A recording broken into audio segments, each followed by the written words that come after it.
Hello. Alright. Tonight. So then, it seems that it's unusual for... I don't think I can do this. But, well, hello. This is Angelite, also known as Sad Eyes, Fiddlesticks. I'm an internet angel, an angel with black cat syndrome. It's unusual, isn't it, for an angel to want to share scary stories? Well, the funny thing is that I thought I was just a human being this entire time.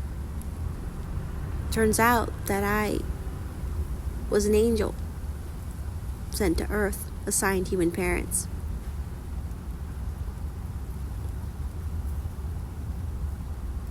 I wanted to share some scary stories,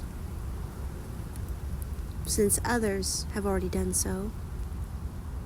It's like, well, being an angel, it's supposed to be about heaven's light and protection, that your guardian angel keeps you safe, and yet you hear terrible things happening to other people, terrible things, missing people, unspeakable, horrible things.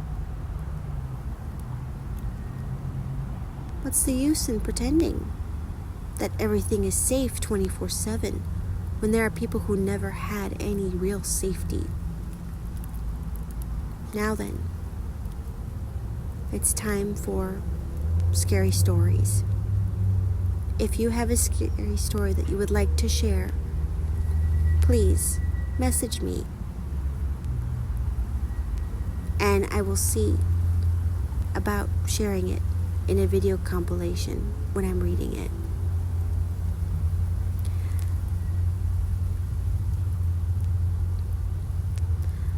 Scary story number 1.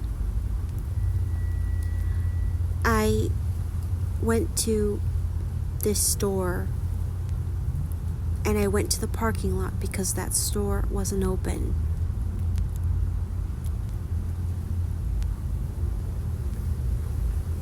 And I waited. But then this man on this bike watched me, and he followed me there.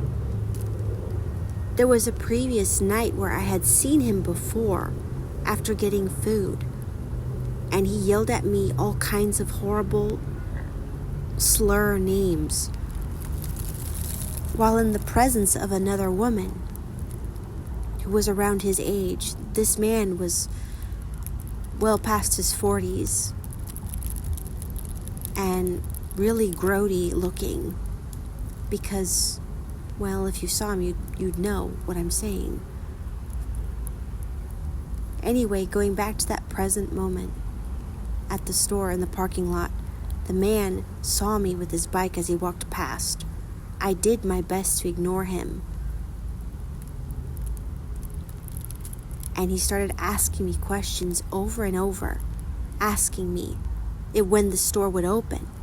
I tried to ignore him by staying quiet and looking away, but he kept prodding me and asking the same question over and over like a broken record, until I finally answered him and said that I don't know, and that he should check the store sign. And that is when he went completely ballistic. He started yelling at me and cussing up a storm, threatening to do all kinds of unspeakable stuff of a violent nature. I told him to stay away, and he got me upset and he riled me up because I was tired of feeling like a doormat and feeling weak. I lashed out verbally, and he taunted me while scaring me at the same time, and he made me lose patience, and he made me so upset that I ran at him to let him know that I wasn't afraid, even though it was clearly a trap, and he could easily overpower me because of how short I am in height and in stature. Right before I could get close to let him know that his intimidation tactics were not going to work, he took advantage of my anger he took his bicycle, lifted it in the air, and threw it right at me. The impact knocked me off balance, and it left me on the floor, and his bike pinned me to the ground over my legs. People saw and gathered in small groups, staring this entire time this whole thing transpired.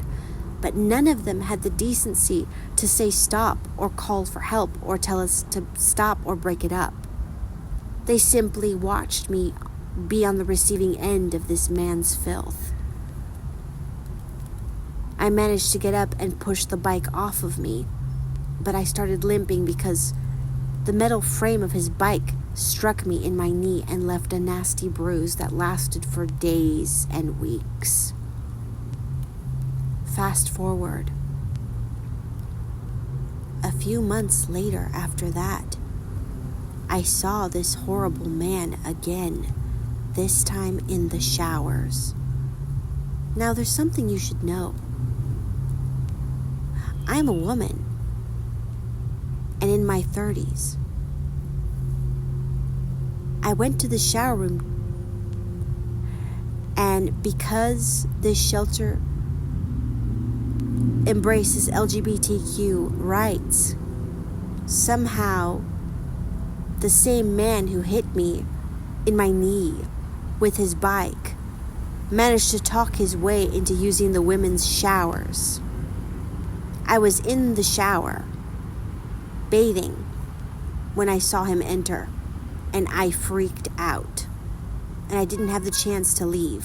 In fact, I stayed in the shower longer waiting for him to get out before I would emerge from the shower and put my clothes back on quickly.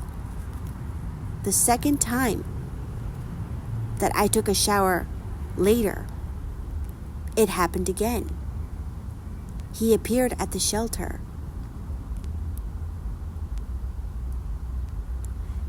Dressed in pink with pink shoes, but his mannerism said otherwise. And he went into the women's shower again right when I was about to enter, and I got disgusted.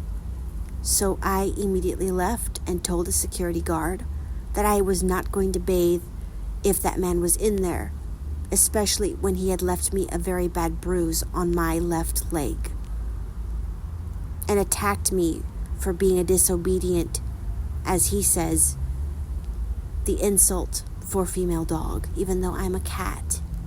Meow.